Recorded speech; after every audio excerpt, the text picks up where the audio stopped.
Until you make the unconscious conscious, it will direct your life, and you will call it fate. Carl Jung.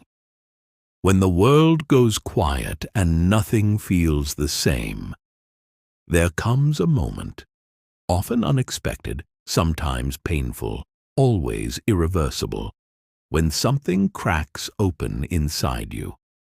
It might happen in the middle of an ordinary day, walking down a street, staring at the ceiling, or hearing a phrase that slices through your illusions. Or maybe it comes after a breakdown, when everything you clung to disintegrates, and you're left with a silence so loud it drowns out your thoughts. At first, it feels like liberation, like finally waking up from a dream you didn't know you were dreaming. You see the patterns, the noise, the endless loops of chasing things that never filled you. And for a moment, or a week, or a month, it's powerful. You feel alive, free, expanded. But then something strange happens. That rush of clarity fades. The spark that lit you up begins to dim, not all at once, quietly. Like your soul turned the volume down on life and forgot to turn it back up. You stop chasing. You stop striving. And not out of laziness or apathy, but because something deeper has gone still. This is the moment few people talk about. You've seen the truth. The illusion is gone. And yet, you feel numb, empty, detached, like you've woken up from something, but haven't yet woken up into something else. And you start asking the question, not always out loud, but inside, where it echoes. Why do I feel so lost, now that I finally see clearly? This chapter is about that moment. The real beginning of your awakening, not the lightning bolt, but the quiet afterward. Not the insight, but what happens when your identity starts to dissolve.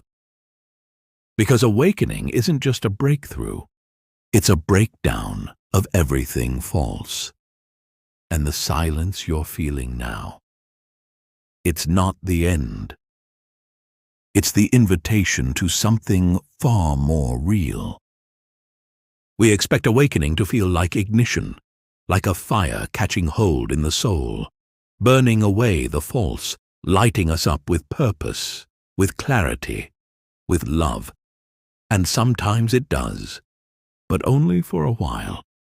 What no one tells you is that for many, especially the deeply introspective, the empaths, the seekers, awakening doesn't just light a flame. It clears the whole field.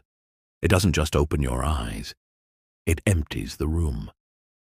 That initial spark you felt, that clarity, it was real. But what follows often isn't fireworks. It's fog, a thick, quiet fog that settles in after the illusion burns away. And this is where the paradox begins. You thought awakening would make you feel more, but instead you feel less, detached, untethered. You look at your old life, your goals, your routines, and none of it moves you anymore, not the way it used to. You're not exactly sad, not exactly broken, but something in you has gone still, almost like your will has gone quiet. People around you might not notice. From the outside, you're functioning, maybe even better than before. But inside, you're floating, watching, waiting for something to click, something to pull you back into meaning. It can feel like failure, like something went wrong in the process. But what if this isn't a mistake? What if this strange stillness is not the absence of progress, but the doorway to something deeper? Carl Jung understood this long before it became language in modern spirituality. He didn't use words like awakening or ego death, but he knew what happens when the unconscious becomes conscious. He warned that when we bring light to the shadow, we begin a process that feels more like unraveling than enlightenment. Because enlightenment, as he said, doesn't come from imagining figures of light. It comes from making the darkness conscious, from seeing the parts of ourselves we've buried, abandoned, denied. That's not a glow-up. That's a death. The death of who you thought you were, of the persona, the mask you wore to survive, the one who chased achievements, the one who played the game, the one who was trying to earn love, validation, safety. Now that persona is collapsing, and with it, all the structures that made you feel stable, career paths, relationships, identities, even your sense of time. You haven't failed. You've just lost the map, the one your ego spent years drawing. And without that map, motivation disappears. Not because you're lazy, not because you're broken, but because you're in between worlds. You've woken up from the old one, but you haven't yet stepped into the new. And in that sacred pause, that aching in between, something ancient is waiting to be remembered. The modern world doesn't have language for this place you've entered. It prefers clarity, productivity, momentum. But this is something else entirely. It's not depression, not in the clinical sense. It's not laziness or lack of discipline. It's not even confusion. It's deconstruction, a sacred stillness where the old self dissolves and the new hasn't yet arrived. Carl Jung called this the symbolic life, but first he warned, you must pass through the void, a phase the world fears, a pause so deep, so uncomfortable that most people run from it, medicate it, bypass it. And yet, this space is essential. It's not the end of your path. It's the cocoon, the moment after the caterpillar has melted, but before it has wings. A phase of being nothing. No longer the person you once were, not yet the person you're becoming. Just goo. And goo doesn't hustle. Goo doesn't set goals or craft vision boards. It sits in silence and lets the transformation work through it. That's where you are now. Your ego, though, it hates this. It wants to move, to fix, to explain, to return to something recognizable. It wants to grasp at meaning, to rebuild the map that just got burned. But the self, the deeper you, is whispering, not yet. Let go. And that's terrifying because so much of your identity was wrapped in movement, in striving, in doing. And now you're being asked to do nothing. Not in a passive sense, but in a soul sense. To wait, to feel, to be emptied, so something new can rise. Jung believed this space, this uncomfortable stillness, was not a mistake, but a rite of passage. He called it enantiodromia, the swinging of the inner pendulum from one extreme to its opposite, from action to stillness, from ego to essence, from noise to silence. You used to be fueled by proving, pleasing, performing. Now that fuel is gone, and it's not coming back. Not because you've lost your fire, but because the fire itself has changed. And while the world may call this numbness, what you're actually feeling is spaciousness, the clearing of the field, a pause before rebirth. This is where the ego tries to reassert itself, to put everything back into boxes. But if you can resist that urge, if you can stay here just a little longer, you might start to feel something subtle shift. Not a lightning bolt, not fireworks, something older, something quieter, a new kind of pull. not forward, but inward.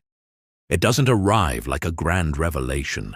Not this time. There's no soundtrack, no moment of triumph, just something quiet that begins to stir, a soft movement beneath the surface of your awareness, subtle as breath.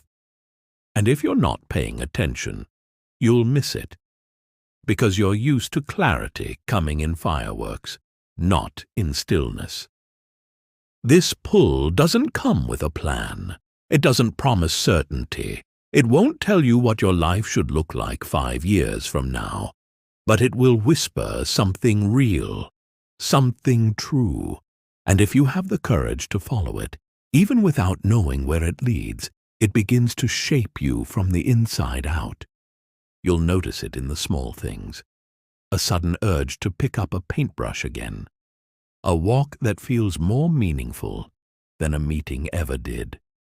The way a quiet no escapes your lips when something doesn't feel aligned, even if it used to be part of your dream.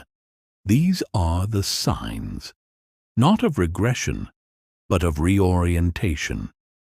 What's shifting inside you isn't just your motivation, it's your compass. The whole system that used to drive you, built on ambition, image, survival, validation, it's collapsing. And what's emerging is something entirely different. You no longer move because you're afraid of falling behind. You move because something inside you whispers, yes. Jung called this the emergence of the self, not the personality self, not the social mask or the spiritual persona, but the deep, unshakable core of who you are, the soul-led center that doesn't seek applause, but truth. And that self doesn't communicate in language alone. It speaks in symbols, in dreams, in gut feelings and synchronicities.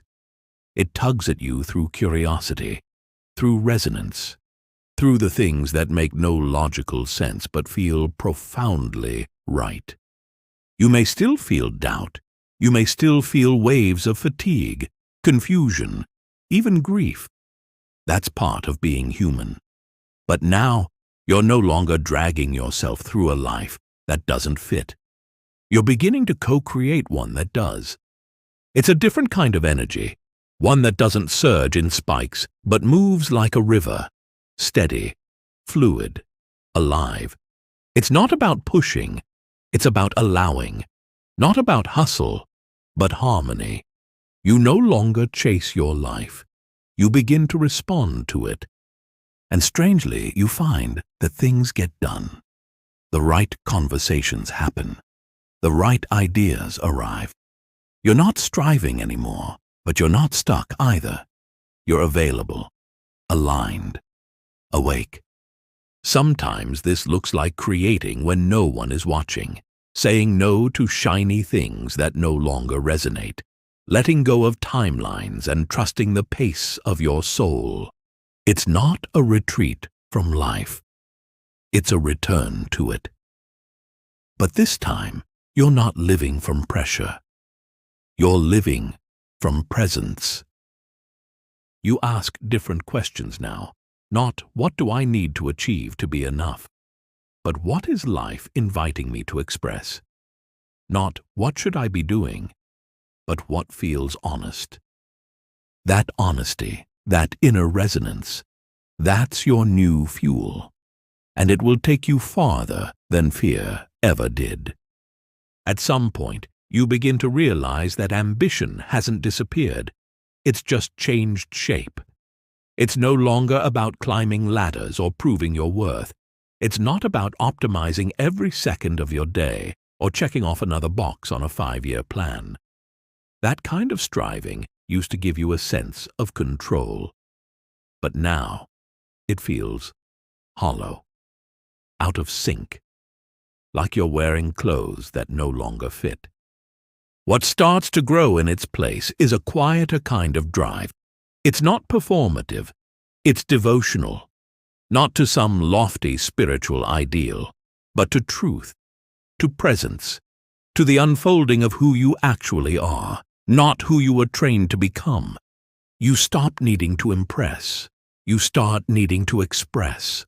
That difference changes everything. And yet, here's where many people get stuck.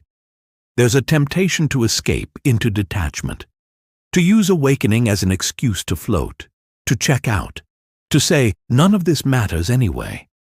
It sounds spiritual, but it's not real integration, it's avoidance. Jung warned of this. He saw what happens when people confuse transcendence with escape, when they call it detachment, but what they're really practicing is disengagement, numbing themselves from life because it hurts to feel so much. But the self, the soul, doesn't want to bypass this world. It wants to embody truth within it. It doesn't reject the human experience. It redefines your relationship to it. Not rise above, but go deeper in. And to do that, you have to face what's been hidden. Jung called this shadow work, the integration of the parts of yourself you've disowned, repressed, or judged. The raw, unpolished emotions, the quiet rage, the deep grief, the shame that lives in the body, even if your mind tries to rise above it. These aren't obstacles to your awakening. They're the doorway to it. Because when you stop resisting your shadow, you stop splitting yourself in two. You become whole. And in that wholeness, something incredible happens. You begin to trust yourself again. Not because you have all the answers, but because you're no longer at war with yourself. And from that place, motivation begins to rise again. Not in a frantic rush, but like spring after winter, naturally, in cycles, guided not by pressure, but by resonance. You start creating not because you have to, but because you can't not. You start choosing what nourishes, not what performs. You begin to live by rhythm, not by routine. And that doesn't mean your life gets easier, but it becomes more honest, more aligned, more alive. You stop asking, how can I be more productive? And start wondering, what's trying to move through me? And when you listen, really listen, life starts speaking in a language you didn't know you understood, not in tasks, in symbols, in synchronicity, in the quiet joy of being exactly where you are. You begin to notice that the way life speaks to you has changed. It doesn't come in bullet points or grand epiphanies. It doesn't always arrive through logic or linear plans. Sometimes it's in a dream that lingers longer than it should. Sometimes it's in the gut feeling that tells you to pause, even when everything around you says go. Sometimes it's in the strange timing of things, a sentence you overhear, a song at the right moment, an idea that won't leave you alone. These aren't coincidences, they're signals, symbols. Jung called this the symbolic life, a way of living where the unconscious and the conscious begin to communicate, where you stop treating your intuition as background noise and begin to trust it as guidance, where you no longer dismiss subtlety as weakness but begin to realize it's the very language of the soul. You stop demanding clarity before taking a step. You start noticing how resonance, that feeling of this fits, becomes your new form of direction. And no, this path doesn't look as polished as your old life. You might not have the same routines or external structure, but what you do have is presence, a deepening awareness of what you're actually here for. Not the projection of who you thought you needed to become, but the quiet truth of who you already are. And this changes the questions you ask. You stop asking, "What should I be doing?" You start asking, "What's quietly calling me?" Instead of, "How do I stay relevant?" It becomes, "Where is life asking me to show up?" Instead of, "How can I prove myself?" You wonder, what feels honest, even if no one else sees it? And those questions don't lead to quick fixes. They lead to something more sacred: participation. You stop trying to dominate life and start participating in it. You become less interested in control and more curious about communion, with yourself, with others, with something greater than you that you can't quite name, but feel deeply connected to. And it's here, in this surrendered participation, that meaning begins to root itself. Not the kind of meaning that's tied to outcomes or approval, but a deeper, quieter kind. The kind that exists simply because you're aligned with yourself. You're not betraying your inner knowing anymore. You'll notice it in how you make decisions. You'll say yes less often, but when you do, it's full. When you say no, it's clean. You stop apologizing for your sensitivity, your slowness, your way of moving through the world. You begin to honor it, trust it, let it lead. This isn't about having everything figured out. It's about finally being okay with not knowing and still showing up. It's about recognizing that clarity isn't something you chase.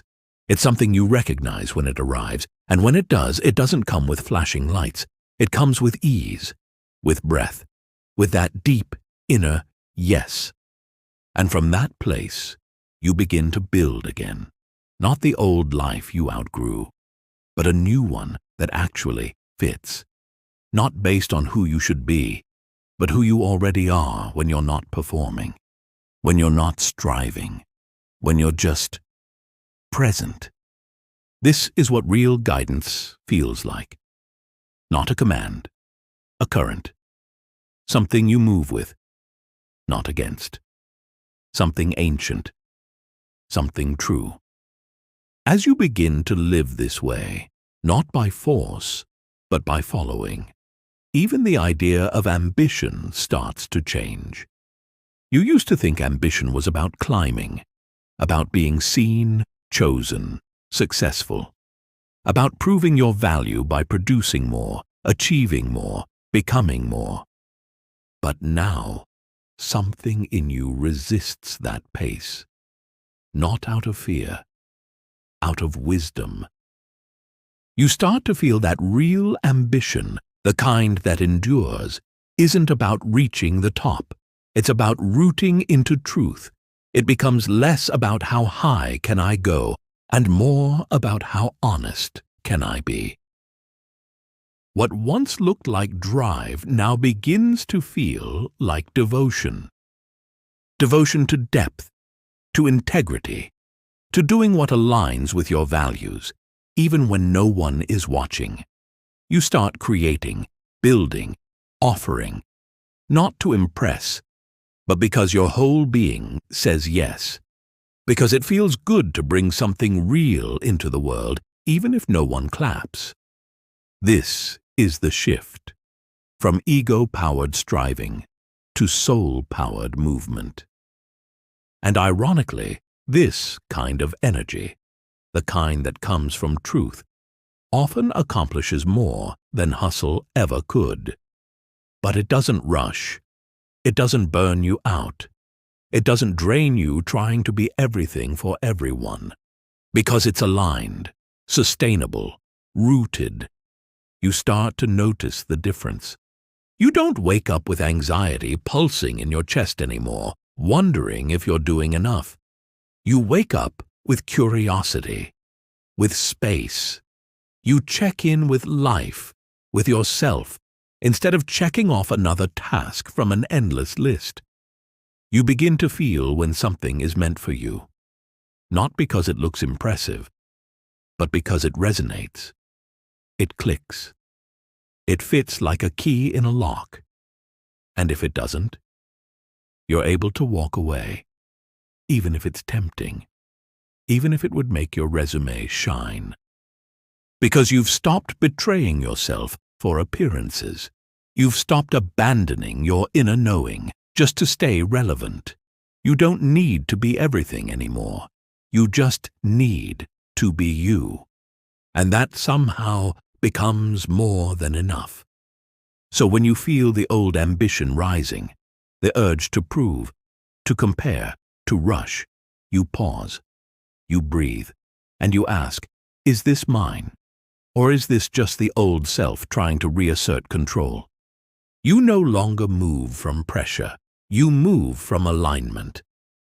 And what you build from that place, even if it's quiet, even if it's slow, carries your essence. It holds power, because it wasn't forced. It was real. And slowly your life begins to reflect who you are now. Not who you were when you were afraid, but who you've become now that you've stopped running. Now that you're listening. Now that you've remembered what it means to move from soul instead of survival. This is what it means to be truly motivated. Not driven by fear, not pushed by lack, but pulled by purpose. The kind that doesn't need explanation, only embodiment. There's a moment. It doesn't happen all at once, and you might not even notice it at first. When you begin to realize you're not searching the way you used to. You're not clawing for clarity. You're not anxiously refreshing your life for updates. Something in you has softened. The urgency has melted. And in its place, a quiet sense of enoughness. Not because everything's perfect, but because you've stopped outsourcing your worth to the world. You're no longer dragging yourself through a life that doesn't fit just to meet someone else's definition of success. You're no longer wearing masks that exhaust you. You're no longer trying to be understood by people who aren't even listening. Instead, you start showing up for what feels real. And yes, you still feel waves. This isn't constant bliss. You'll still have days of fog, moments of doubt, old patterns rising to be seen. But now, those waves don't shake you the same way, because you're anchored, not in perfection, in presence. You've stopped expecting life to always make sense. You've started trusting that it's okay to not know, that the answers don't always come on command. That mystery is not a problem to solve. It's a place to listen. And you listen differently now. Not just with your ears, but with your body, your breath, your subtle awareness. You listen to how your energy responds. You notice the difference between what looks good and what feels true. You feel it when you're in alignment, not as a concept, but as a deep sense of peace in your nervous system. A knowing that doesn't need to be explained, and you begin to act from that place. You don't create for applause anymore. You create because something in you wants to move. You don't say yes to every opportunity, only to the ones that resonate, even if they make no sense on paper. You stop trying to fix yourself. You start respecting your timing. You don't push yourself to perform.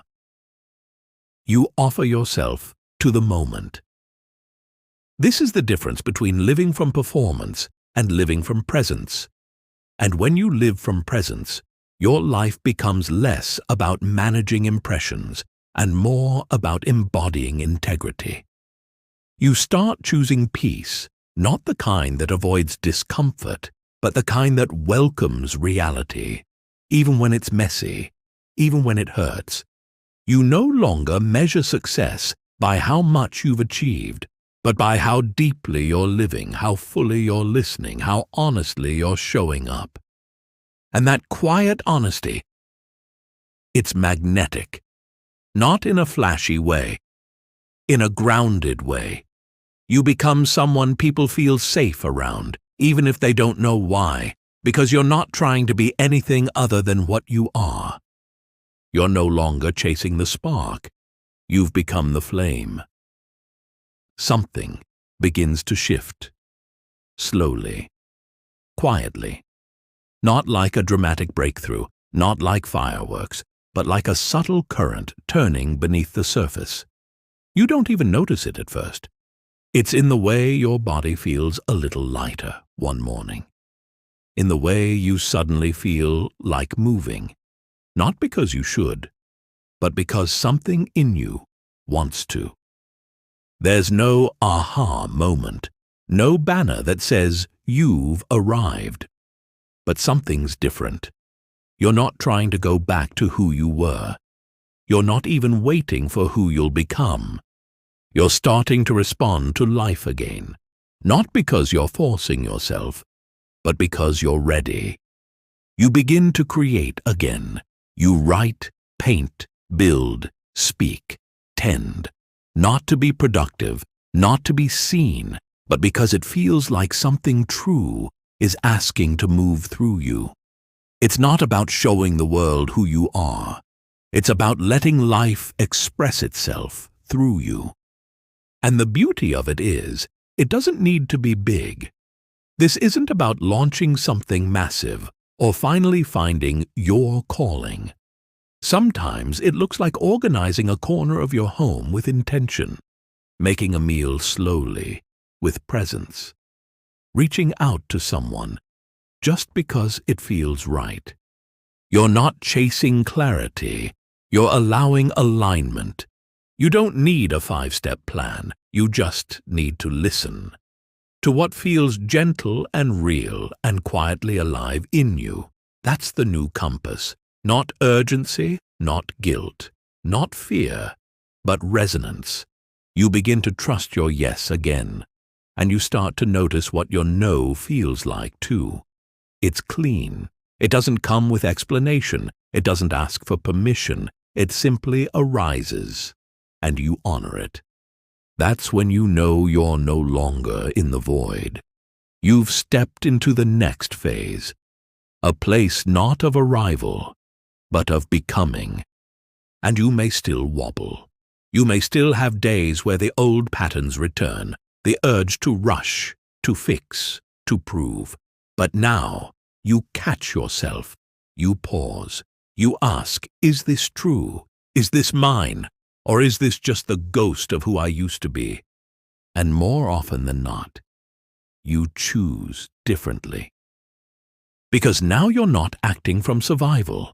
You're acting from soul. This kind of movement is slow, rhythmic, sustainable. It doesn't spike and crash like ego-driven motivation. It flows, and in that flow, you begin to build again. But this time, from the inside out. Not from pressure, from presence, not from image, from essence. Not to be somebody, but to be you. And somehow, that's more than enough. This is how life begins to reshape itself around the truth of who you are now. Not because you planned it, but because you aligned with it, because you allowed it. Because you remembered that your real power never came from effort alone. It came from connection, from coherence, from listening deeply to what's already here. Not what you're supposed to do, but what you're quietly being called to become. And now, here you are. You've walked through the silence, sat in the stillness, floated in the fog. You've grieved a version of yourself the world once applauded, and you did it without applause. You unraveled not to disappear, but to remember, to return. And even though it didn't feel like progress at the time, it was sacred. Every step, every pause, every moment you thought you were lost, life was reweaving you. Not back into the old story, into a deeper one. And maybe you're not exactly sure where you're headed next. Maybe there's still no map, but now you don't need one the way you used to. You've learned to listen differently. You've learned that peace is a compass, that truth is a kind of direction, that the quietest part of you, the one you once ignored, often knows the way better than any to-do list ever could. You're not living from survival anymore. You're living from soul and know. It's not perfect, but it's real. You've stopped measuring your worth by how much you produce. You've stopped performing for an audience that was never really watching. You've stopped betraying your intuition just to feel safe. And now, you're here, not fully formed, not finished, but rooted, present, willing to keep listening, willing to keep creating, willing to keep becoming. Because now you know that awakening was never the finish line. It was the opening, the invitation, the sacred unraveling that made space for your deeper self to emerge. The self that doesn't chase clarity, it embodies it.